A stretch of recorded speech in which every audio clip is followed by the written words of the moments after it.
Bienvenidos y bienvenidas a su programa Monseñor Romero y la misión del Evangelio.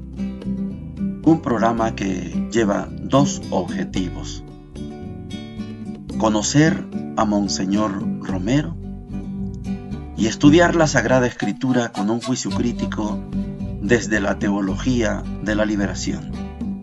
Cada día tendremos un encuentro con Monseñor Romero y con el Dios de Jesús.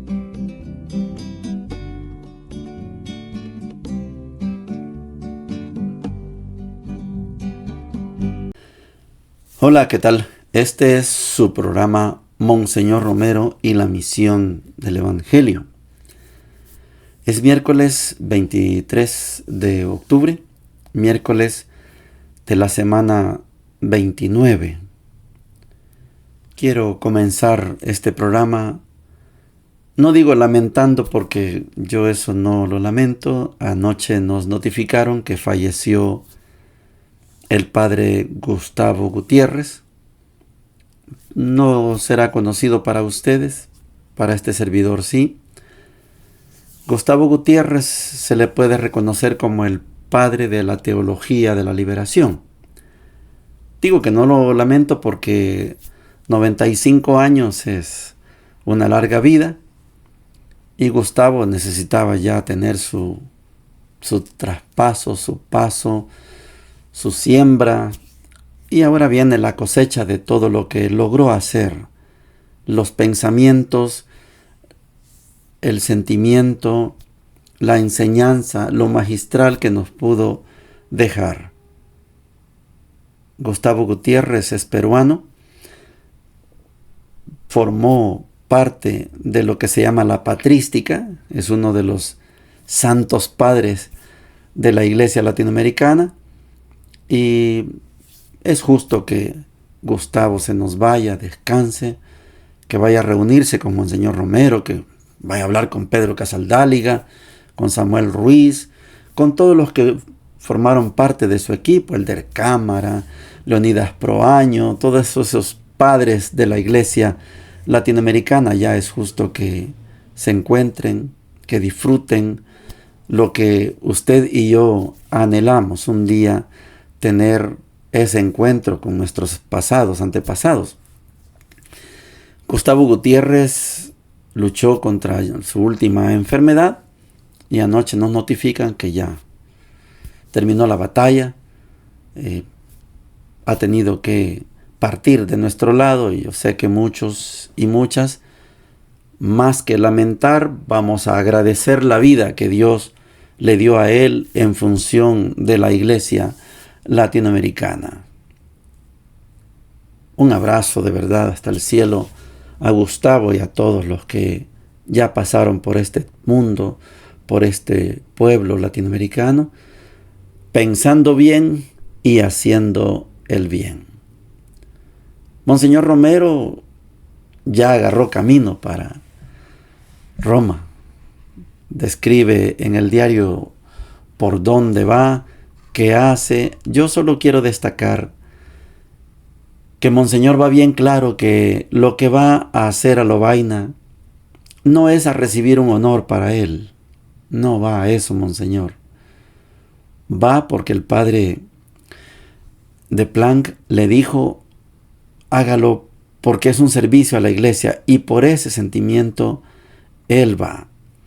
Dice: creo que recibir este honor no es simplemente un homenaje a mi persona, sino que es un apoyo a la pastoral de nuestra arquidiócesis.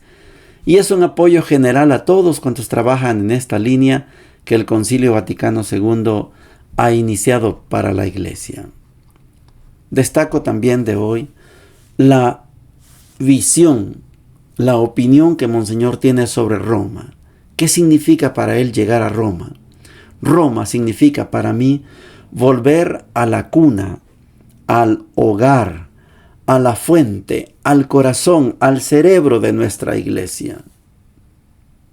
Es una maravilla tener una concepción de Roma así. Para los que conocemos un poquito de historia de la Iglesia, sabemos que Roma a muchos les quitó la fe, como a Martín Lutero y otros. al ver cómo es Roma, se asustan y pierden la fe. Y Monseñor, con su humildad, lo llama la cuna, el hogar, la fuente, el corazón, el cerebro de nuestra iglesia. Le he pedido al Señor que me conserve esta fe y esta adhesión a la Roma que Cristo ha escogido para ser la sede del Pastor Universal, el Papa. Me gusta también la actitud de Monseñor cuando hace el recorrido. Ya tiene él una ruta escogida, el recorrido que siempre me ha gustado hacer, dice él, ¿verdad? Va a visitar la tumba de San Pedro, la tumba de Pío X, pero me gusta cómo trata su intimidad con el Papa Pablo VI. Sentí especial emoción al orar junto a la tumba de Pablo VI, de quien estuve recordando tantas cosas de sus diálogos conmigo en las visitas que tuve el honor y la dicha de ser admitido a su presencia privada. Claro, si no hubiera muerto el Papa Pablo VI, a Monseñor Romero le hubiera ido mejor, pero con Juan Pablo II la cosa no fue tan buena. Estando allá, Monseñor quiere hablar con el cardenal Pironio, no es posible, van a esperar el momento. La parte final, les digo sinceramente, se escucha muy mal, no hay manera de repararlo, van a perdonar. Hay un encuentro con las hermanitas dominicas, pero sí hay dificultad en el audio. Oigamos a Monseñor. Lunes 28 de enero. Este día emprendí el viaje hacia Bélgica para ir a recibir el doctorado honoris causa de la Universidad de Lovaina. La ruta que me organizaron fue en Pan American, a Guatemala, a Miami, a Madrid, a Roma, donde haré 2 días de trabajo, y luego Lovaina, Bélgica. A las 8 de la mañana salió el avión, después de haber compartido una despedida con mi hermana, con familiares y religiosas y algunos sacerdotes. El recorrido ha sido muy pintoresco y he sentido un gran descanso, aunque llevo la preocupación de lo que puede suceder en mi país. Pero al salir me recordaba la Madre Luz, superiora del Hospital de la Divina Providencia, que habíamos rezado en los salmos de esa mañana: el Señor apacienta a su pueblo, y que fuera tranquilo, que todos íbamos a rezar para que el Señor apacentara esta grey que tengo que dejar, aún sin quererlo, pero por ir a cumplir otro deber también en servicio de la Iglesia, porque creo que recibir este honor no es simplemente un homenaje a mi persona, sino que es un apoyo a la pastoral de nuestra arquidiócesis y es un apoyo general a todos cuantos trabajan en esta línea que el Concilio Vaticano II ha iniciado para la Iglesia. Hacia el mediodía estábamos en Miami, donde esperamos varias horas, ya que a las 5 de la tarde salió el avión para Madrid. Después de una noche muy corta, amanecíamos en Madrid mientras nuestros relojes marcaban las 11 de la noche y el invierno hace muy oscura la mañana. Parecía pues que era una noche y no ya las 7 de la mañana en que los trabajadores comenzaban a ir a sus oficios. Hacia las 9 de la mañana, después de una espera en el aeropuerto de Madrid, hicimos el último trayecto hacia Roma. Con la emoción de siempre, Roma significa para mí volver a la cuna, al hogar, a la fuente, al corazón, al cerebro de nuestra Iglesia. Le he pedido al Señor que me conserve esta fe y esta adhesión a la Roma que Cristo ha escogido para ser la sede del Pastor Universal, el Papa. Llegamos al pensionato romano, llevados por el mismo Padre Juan Bosco, que tan amablemente nos fue a recoger al aeropuerto, y nuestra primera visita, después de almorzar, fue a la Basílica de San Pedro, el recorrido que siempre me ha gustado hacer. La visita al Santísimo, la visita a la tumba del apóstol San Pedro, a la tumba de San Pío X y a las tumbas de los papas. donde sentí especial emoción al orar junto a la tumba de Pablo VI, de quien estuve recordando tantas cosas de sus diálogos conmigo en las visitas que tuve el honor y la dicha de ser admitido a su presencia privada. Después fuimos a buscar al cardenal Pironio, pero está muy ocupado en el sínodo de los obispos de Holanda y me señalará una hora en que pueda recibirme. Hicimos otros recorridos por las calles adyacentes a la plaza de San Pedro. Todo esto me hace recordar mucho mis años de seminario en el Pío Latino y reviven en mí la fe y el entusiasmo sacerdotal. Fueron a recibirnos, pero no nos pusimos de acuerdo y llegamos antes de que ellas llegaran y no nos encontraron. Nos habían preparado también habitación en su casa de Montemario y para compensar un poco esta generosidad tuve el gusto de ir a cenar con ellas y platicar de las cosas que suceden en nuestra patria. Llegamos a la sección de la palabra de Dios. Miércoles 23 de octubre, miércoles de la semana 29 del tiempo ordinario. Quiero recordarles que el domingo vamos a cerrar el cupo para la excursión que tenemos planificada para este 31 y 1 de 31 de octubre, 1 de noviembre.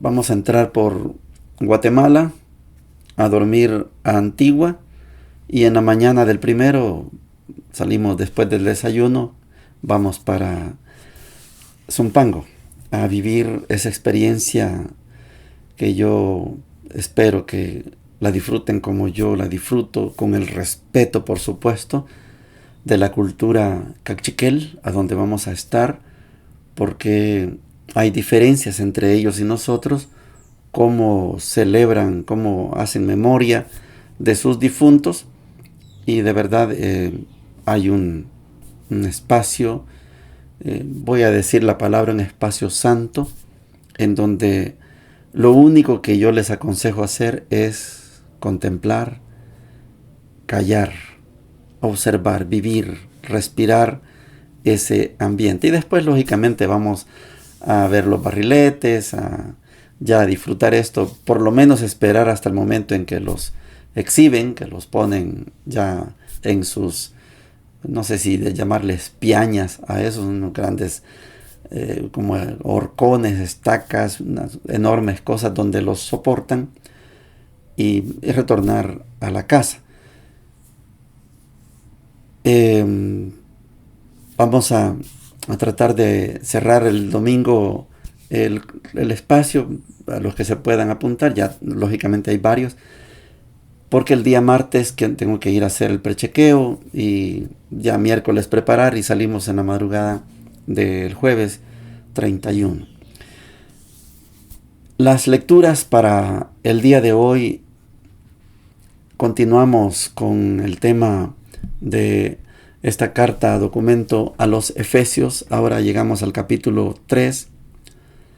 Hay continuidad de lo que hemos hablado, de los contenidos, y es bueno que profundicemos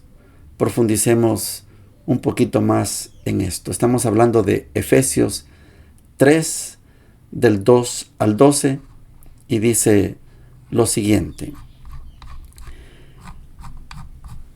Hermanos, seguramente habrán oído hablar de la gracia de Dios que me ha sido dispensada en beneficio de ustedes. Fue por medio de una revelación como se me dio a conocer este misterio, tal como acabo de exponérselo en pocas palabras. Al leerlas, se darán cuenta de la comprensión que tengo del misterio de Cristo, que no fue manifestado a las generaciones pasadas, pero que ahora ha sido revelado por medio del Espíritu a sus santos apóstoles y profetas. Este misterio consiste en que también los paganos participan de una misma herencia, son miembros de un mismo cuerpo y beneficiarios de la misma promesa en Cristo Jesús por medio del Evangelio. De este Evangelio yo fui constituido ministro por el don de la gracia que recibí de Dios en virtud de la eficacia de su poder. Yo, el menor de todos los santos, he recibido la gracia de anunciar a los paganos la insondable riqueza de Cristo y poner de manifiesto la dispensación del misterio que estaba oculto desde siempre en Dios, el Creador de todas las cosas, para que los principados y las potestades celestiales conozcan la infinita variedad de la sabiduría de Dios por medio de la Iglesia. Este es el designio que Dios concibió desde toda la eternidad en Cristo Jesús, nuestro Señor, por quien nos atrevemos a acercarnos a Dios con toda confianza mediante la fe en Él. Palabra de Dios, te alabamos, Señor. Bueno, ¿sabe usted que estamos en un documento, le hemos llamado documento magistral, muy bien pensado, no es cualquier documento? Este documento magistral tiene que haber llevado mucho tiempo y mucha consulta. El doctor Antonio Piñero decía en uno de sus videos que he estado escuchando el día de hoy, que la iglesia, para ser la iglesia de hoy, ha tenido mucho cuidado, pero mucho cuidado, en saber qué documento es canónico, qué documento no es canónico. Dice él que se pueden encontrar 80 evangelios, estaba explicando él, pero solo 4 han sido reconocidos por la Iglesia como libros canónicos, libros realmente inspirados. Los demás adolecen de algunas fallas, no pasan el filtro. Ejemplo, hay un criterio de antigüedad y claro que a un documento se le puede hacer un análisis científico. Hay el carbono 24 antes, ahora es el carbono 14 y otras técnicas. Por ejemplo, las cuevas de Qumran, todo lo que se encontró ahí se le data del año 100, del año 250 antes de Cristo, documentos, se les data, se les puede averiguar la fecha. Lo que estamos escuchando hoy es un testimonio de Pablo de una revelación privada y analizada por la Iglesia. La revelación privada tiene menos peso que una revelación colectiva. Vamos a ver si ponemos un ejemplo. Cuando Lucas describe en Hechos 2 la llegada del Espíritu Santo, Lucas 2, Pedro, después de esa gran manifestación, Pedro lanza su primer discurso como líder del grupo, pero como miembro de una comunidad. No dice yo, dice nosotros. Esto es fundamental. Por eso, cuando comparamos esa revelación colectiva frente a una revelación privada que tiene Pablo, pesa más la revelación colectiva. Pablo, en su revelación, manifestación privada, él se constituye por esa revelación privada en apóstol.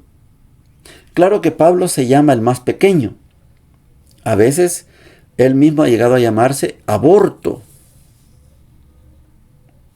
Lo que no, casi no nace, un aborto. Pero Pablo tiene que hacer acto de humildad porque ha sido perseguidor y porque no estuvo en el grupo de los 12, ni en el grupo aproximadamente de 120 que describe Lucas que recibieron el Espíritu Santo en el cenáculo, allá en el segundo piso en Jerusalén. Hacer mención de una revelación privada tiene poco peso en relación a una revelación colectiva. Por eso Pablo, que no es el autor de esta carta, Pablo tiene que cargar con esa desventaja. Él no es miembro de la comunidad de los 12. Él, Pablo, en este documento queda como humilde al reconocer que él es el más pequeño. Pero en sintonía de lo que hemos estado estudiando, claro que hay que darle la importancia que tiene el que la gracia de Cristo ha logrado no solo que se cumpla la promesa hecha por Dios a Abraham y que se haya cumplido la profecía de Natán, de Agías, de Jeremías, de Isaías y Ezequiel, todos los profetas que decían vendrá un Mesías,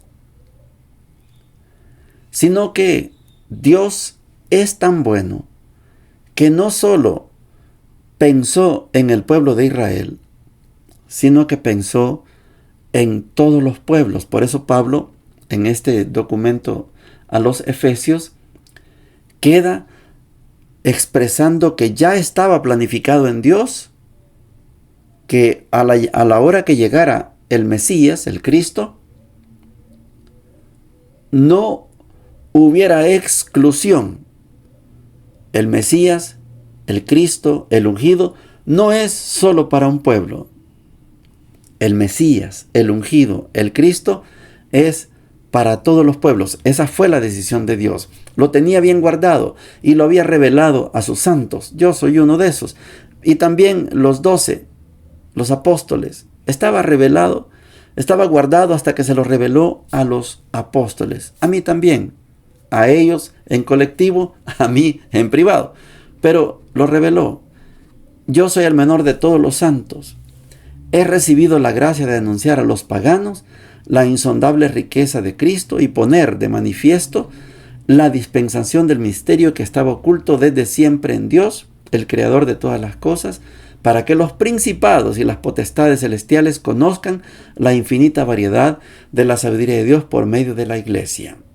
Es un documento, Efesios, es un documento bien preparado, bien pensado. Mejor que una encíclica, mejor que una bula papal, bien estudiada. No deja margen al error. Yo le señalo la diferencia entre una revelación privada y la revelación colectiva, y la iglesia opta por apoyar más una revelación colectiva que la revelación privada. Cuando hay una aparición de la Virgen, la iglesia empieza a estudiar si eso no es, cómo fue eso, y algunas manifestaciones llevan años, décadas, cientos de años, y la iglesia todavía no les da el visto bueno. No lleva a culto, no eleva a culto esas manifestaciones. Hay una cantidad de criterios que la iglesia como institución se reserva y proclama cuando ya está debidamente probado. El evangelio de hoy está tomado de Lucas capítulo 12, versículo 39 al 48, y dice lo siguiente. Jesús dijo a sus discípulos: entiéndanlo bien, si el dueño de casa supiera a qué hora va a llegar el ladrón, no dejaría perforar las paredes de su casa. Ustedes también estén preparados, porque el Hijo del Hombre llegará a la hora menos pensada. Pedro preguntó entonces: Señor, ¿esta parábola la dices por nosotros o para todos? el Señor le dijo: ¿cuál es el administrador fiel y previsor a quien el Señor pondrá al frente de su personal para distribuirle la ración de trigo en el momento oportuno? Feliz aquel a quien su Señor al llegar encuentre ocupado en este trabajo. Les aseguro que lo hará administrador de todos sus bienes. Pero si este servidor piensa: mi Señor tardará en llegar, y se dedica a golpear a los servidores y a los a las sirvientas, y se pone a comer y a beber y a emborracharse, su Señor llegará el día y la hora menos pensada, lo castigará y le hará correr la misma suerte que los infieles. El servidor, que conociendo la voluntad de su Señor, no tuvo las cosas preparadas y no obró conforme a lo que él había dispuesto, recibirá un castigo severo. Pero aquel que, sin saberlo, se hizo también culpable, será castigado menos severamente. Al que se le dio mucho, se le pedirá mucho, y al que se le confió mucho, se le reclamará mucho más. Palabra del Señor. Gloria y honor a ti, Señor Jesús. Otra vez quiero reforzar lo que hablamos ayer.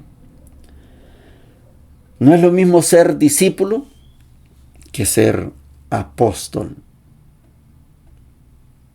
Yo sé que nuestra mente vuela y usted puede decir: yo quiero ser solamente discípulo. No quiero ser yo apóstol. Está bien.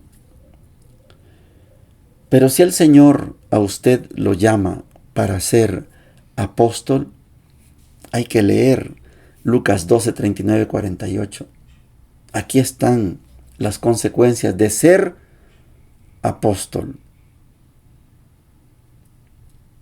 Yo les he contado aquellas palabras sabias que me enseñó cuando era arzobispo Monseñor Fernando Sáenz Lacalle. Mauricio, no te hagas ilusiones. Del 100% del pueblo, el 10% va a misa. Del 10% que va a misa, el 10% te pone atención. Del 10% que te pone atención, el 10% comprende lo que estás hablando. Del 10% que comprende lo que estás hablando, el 10% se compromete. Y del 10% que se compromete, el 10% cumple. Una ley del 10%. O sea, el ser discípulo podría tener esos niveles.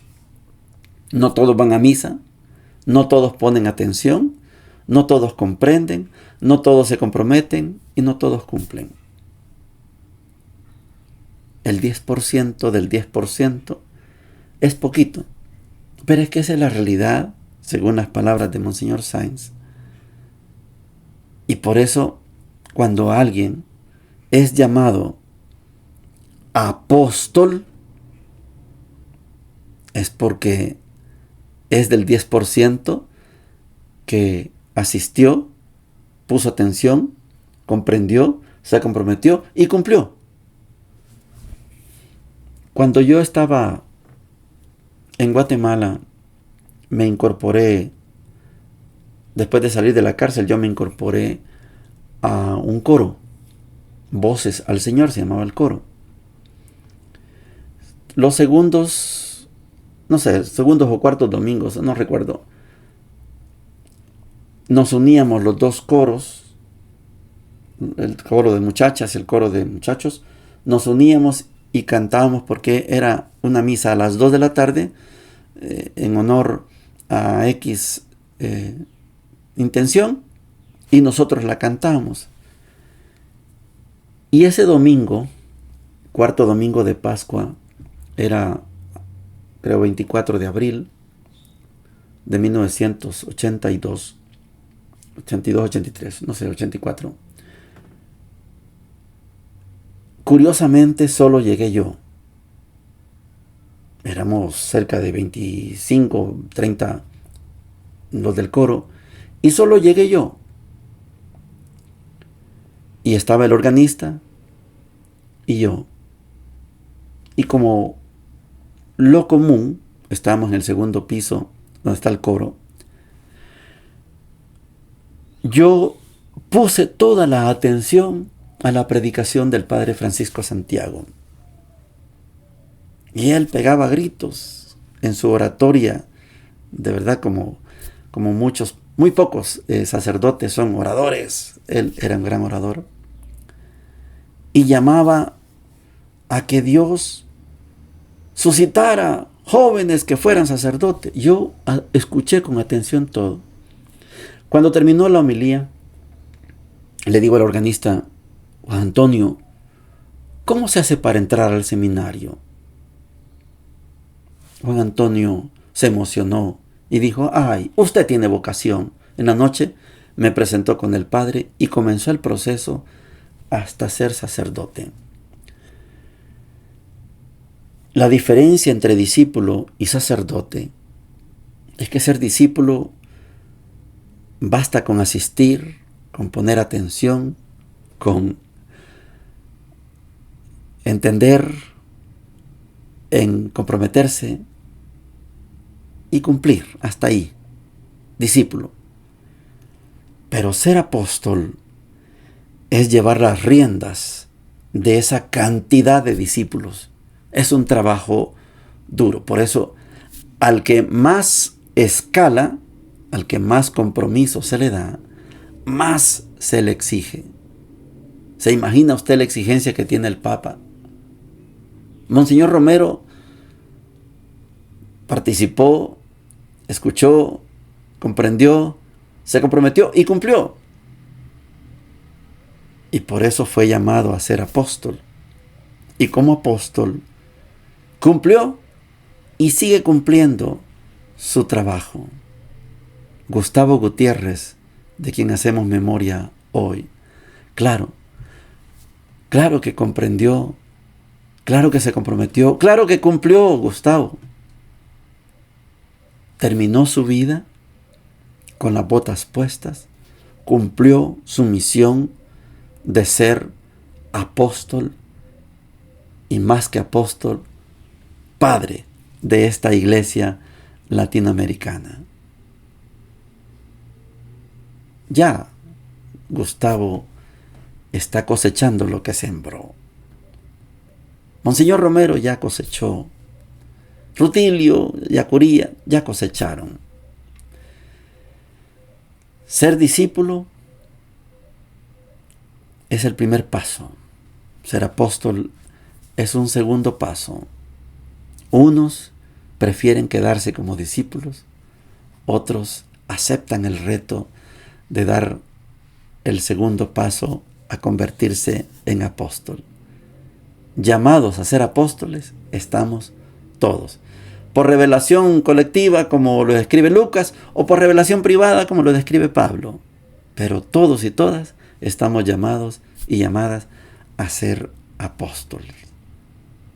Bendiciones para todos y para todas. Hemos presentado Monseñor Romero y la misión del Evangelio. Hasta la próxima.